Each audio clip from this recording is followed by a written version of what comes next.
আজ আমি মিষ্টি দই বানিয়ে দেখাবো। বন্ধুরা, আমি পিঙ্কি, আমার রেসিপিতে সবাইকে স্বাগতম। আজ আমি মিষ্টি দই বানিয়ে দেখাবো। মিষ্টি দই বানানোর জন্য আমি একটি কড়াই বসিয়েছি। চুলার আঁচটি আমি লোতে রেখেছি। তারপরে আমি কড়াইয়ের মধ্যে 2 চামচ চিনি দিয়ে দিচ্ছি। দিয়ে একটি আমি ক্যারামেল তৈরি করব, যাতে দইয়ের কালারটা সুন্দর আসে।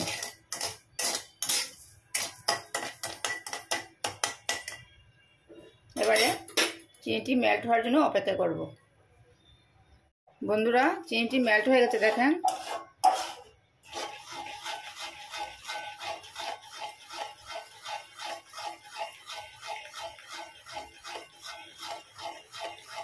যখন একটি সুন্দর কালার আসবে তখন আমি দুধটা দিয়ে দেব।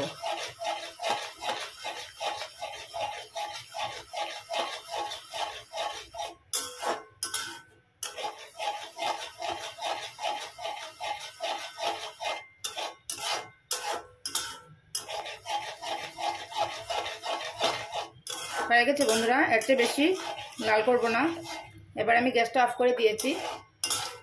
এবারে আমি দুধটা দিয়ে দেব। আমি এখানে হাফ লিটার দুধ দিয়ে দিচ্ছি, লিকুইড দুধ।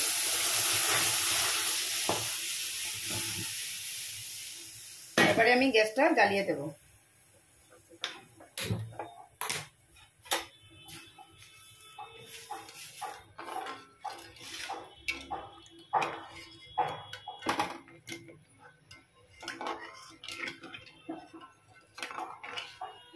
কন্টিনিউ নাড়তে থাকবো। দুধটা গরম হওয়ার পর এই ক্যারামেলগুলো দলা বেঁধে যায়।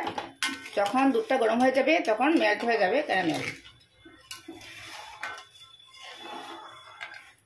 বন্ধুরা দেখেন, দুধের কালারটি কত সুন্দর এসছে। এবারে আমি দিয়ে দেব স্বাদ অনুযায়ী মিষ্টি। আমি এখানে চিনিটা দিচ্ছি 50 গ্রাম। হাফ লিটার দুধের মধ্যে আমি 50 গ্রাম চিনি দিচ্ছি।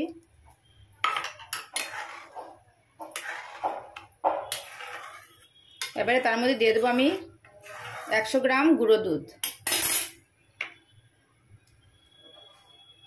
আপনারা শুধু গুঁড়ো দুধ দিয়েও করতে পারবেন।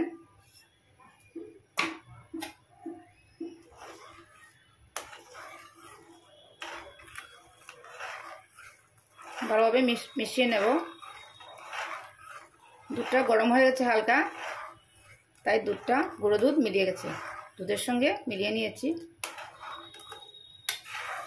এবারে আমি 5-10 মিনিট ভালোভাবে ফুটিয়ে নেব।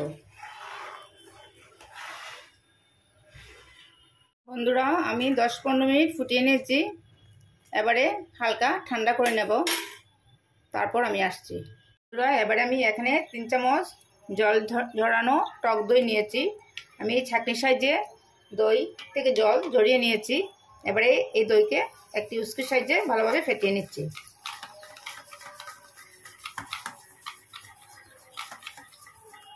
খুব সহজেই দইটি হয়ে যায়। আপনারা যে কোনো কেউ খুব সহজে বানিয়ে নিতে পারবে।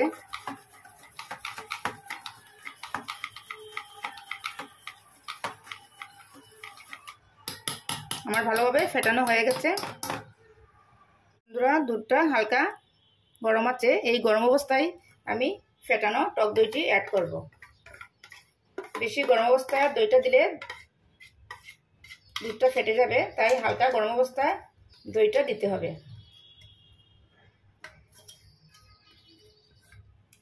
দিয়ে আমি এই দুধের সঙ্গে দই ভালোভাবে মিক্স করে নিচ্ছি।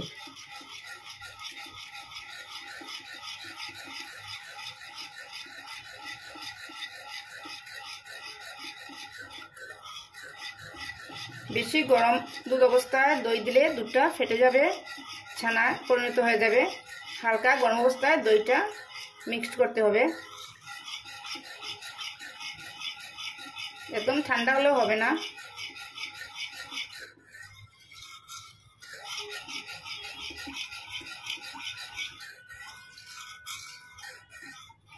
আমার ভালোভাবে মিক্সড করা হয়ে গেছে। এবারে আমি যে পাত্রের মধ্যে দইটা বসাবো সেই পাত্রে ঢেলে নেব। এবারে আমি একটি মাটির পাত্র নিয়েছি, এটার মধ্যে দইটা বসাবো। এবারে এই দুধ আর দইয়ের মিশ্রণটি ঢেলে দিচ্ছি।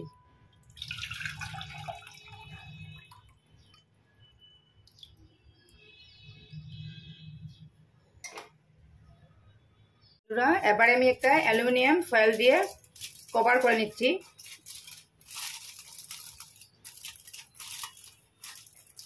আপনাদের কাছে অ্যালুমিনিয়াম ফয়েল না থাকলে যে কোনো প্লেট দিয়েও ঢেকে দিতে পারবেন। এবার আমি স্টিমে বসাবো। বন্ধুরা, স্টিমের জন্য আমি একটা কড়াইতে জল দিয়েছি, একটা স্ট্যান্ড বসিয়ে দিয়েছি, তারপরে এই দইয়ের পাত্রটি বসিয়ে দিলাম। এবারে আমি ঢাকা দিয়ে দেবো 30 মিনিটের জন্য। বন্ধুরা, আমি চুলার আঁচটি লোতে রেখে 30 মিনিট স্টিম করব। বন্ধুরা, আমার 30 মিনিট হয়ে গেছে, দইটা আমার একদম রেডি। এবারে গ্যাসটা অফ করে নিয়েছি, এই অবস্থায় রেখে দেব। হালকা ঠান্ডা হওয়ার পর আমি পাত্রটি ফ্রিজে 1 ঘন্টা রাখবো। 1 ঘন্টা পর আমি আসছি। বন্ধুরা, আমার 1 ঘন্টা হয়ে গেছে, ফ্রিজ থেকে বের করে নিয়েছি। 1 ঘন্টা ফ্রিজের মধ্যে রেখেছিলাম। এবার অ্যালুমিনিয়াম ফয়েলটা উঠিয়ে নিচ্ছি। দেখেন কেমন হয়েছে আজকে দইটি। দেখেন কালারটি কতটুকু সুন্দর এসছে, খুব সুন্দর বসেছে। দেখলেন তো, খুব সহজে হয়ে গেল, অল্প সময়ের মধ্যে হয়ে যায়। এমনিতে তো 10-12 ঘন্টা রাখতে হয়, এইভাবে করলে কম সময় হয়ে যায়। এবারে অল্প কেটে দেখাচ্ছি কেমন হয়েছে। দেখেন কি সুন্দর হয়েছে, কি সুন্দর জমেছে। আজকের রেসিপিটি কেমন লাগলো, ভালো লাগলে লাইক করবেন, শেয়ার করবেন, আমার চ্যানেলটিকে সাবস্ক্রাইব করবেন। একবার করে দেখবেন, এভাবে খুব কম সময়ে হয়ে যায়।